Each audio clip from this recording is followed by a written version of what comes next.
নতজানু পররাষ্ট্রনীতি থেকে সরে এসেছে অন্তর্বর্তী সরকার, বলছেন উপদেষ্টা আসিফ। দুর্নীতির দায়ে শাস্তি পেলেন এসপি নিহার রঞ্জন।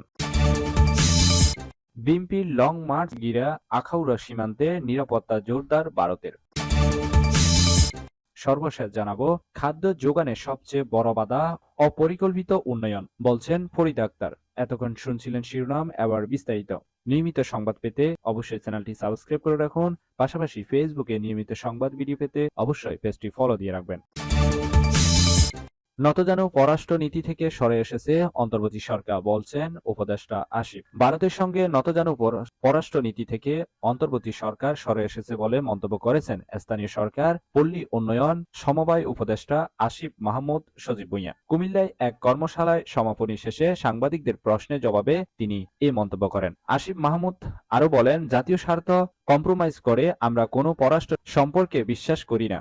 অন্তর্বর্তীকালীন এই সরকার ভারতের সঙ্গে নতজানু পররাষ্ট্রনীতি থেকে সরে এসেছে।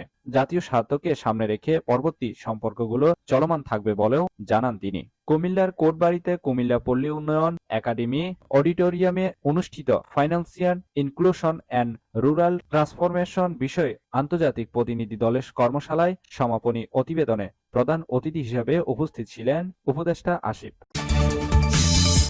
দুর্নীতির দায়ে শাস্তি পেলেন এসপি নিহার রঞ্জন। অসদাচরণ ও দুর্নীতির দায়ে আগামী ১ বছরের জন্য বেতন গ্রেডের নিম্নতর ধাপে অবনমিতকরণ দণ্ড দেওয়া হয়েছে রাজশাহী রেঞ্জে ডিআইজি কার্যালয়ে সংযুক্ত পুলিশ সুপার নিহার রঞ্জন হাওলাদারকে। স্বরাষ্ট্র মন্ত্রণালয়ের জননিরাপত্তা শাখায় সিনিয়র সচিব আব্দুল মোমেন স্বাক্ষরিত এক প্রজ্ঞাপনে এই তথ্য জানানো হয় এবং মন্ত্রণালয়ের ওয়েবসাইটে এই প্রজ্ঞাপন প্রকাশ করা হয়েছে।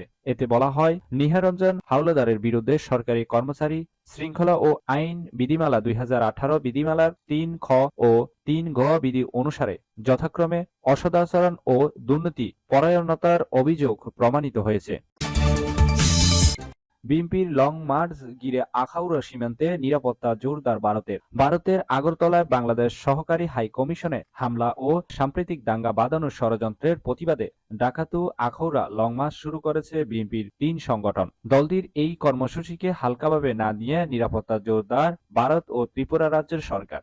আখাউড়া ইন্টিগ্রেটেড চেকপোস্ট ও ত্রিপুরা রাজ্যের গোটা সীমান্ত এলাকায় বিশেষ সতর্ক জারি করেছে ভারত। জানা গেছে, এদিন সকাল থেকে রাজধানী আগরতলা পার্শ্ববর্তী আখাউড়া ইন্টিগ্রেটেড চেকপোস্টে ভারতীয় নিরাপত্তা বাহিনীর তৎপরতা ছিল লক্ষণীয়। পশ্চিম জেলার পুলিশ সুপারকে চেকপোস্টের বাইরে দাঁড়িয়ে নিরাপত্তার বিষয়টি পর্যবেক্ষণ করতে দেখা গেছে। আখাউড়া সীমান্তে বিএসএফ এর পাশাপাশি টিএসআর বাহিনী এবং পুলিশ সদস্য মোতায়েন করা হয়েছে। এছাড়া বিপুল পরিমাণে মজুত করা হয়েছে রায়ট কন্ট্রোল ভ্যান, জল কামান ও টিয়ার গ্যাস সেল। এ বিষয়ে পশ্চিম জেলার পুলিশ সুপার ডাক্তার কিরণ কুমার বলেন, উত্তেজনাকর পরিস্থিতি কথা চিন্তা করে গত ১ সপ্তাহ ধরে আখাউড়া সহ রাজ্যের সীমান্ত এলাকায় বিএসএফ এর সংখ্যা বাড়ানো হয়েছে এবং পুলিশ বাহিনীও টহল দিচ্ছে। গোয়েন্দা বাহিনীকে বিশেষভাবে সতর্ক করা হয়েছে। যে কোনো ধরনের উত্তেজনাকর পরিস্থিতি সামাল দিতে নিরাপত্তা সংশ্লিষ্ট সব বাহিনী প্রস্তুত রয়েছে। আখাউড়া সীমান্তে নিরাপত্তা ব্যবস্থা জোরদার করা হলেও যাত্রী পারাপার অব্যাহত রেখেছে।